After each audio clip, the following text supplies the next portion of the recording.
Auto డ్రైవర్ల సమస్యలపై అసెంబ్లీలో గళమెత్తిన కోటంరెడ్డిని సన్మానించిన ఆటో డ్రైవర్లు.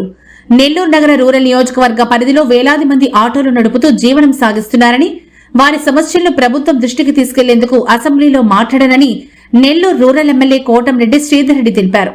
ఆటో డ్రైవర్ల సమస్యలపై అసెంబ్లీలో ప్రస్తావించినందుకు కృతజ్ఞతలు తెలిపేందుకు పలువురు ఆటో డ్రైవర్లు శుక్రవారం నెల్లూరు రూరల్ ఎమ్మెల్యే కార్యాలయంలో కోటంరెడ్డి శ్రీధర్ రెడ్డిని ప్రత్యేకంగా కలిసి ధన్యవాదాలు తెలిపారు.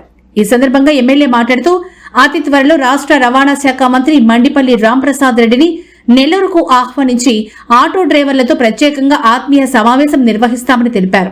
ఆటో డ్రైవర్ల ఆంక్షలు, మనోభావాలకు అనుగుణంగా పనిచేస్తామని, వారి సమస్యలపై సంబంధిత అధికారులతో నేరుగా మాట్లాడి పరిష్కారానికి కృషి చేస్తానని కోటంరెడ్డి శ్రీధర్ రెడ్డి హామీ ఇచ్చారు.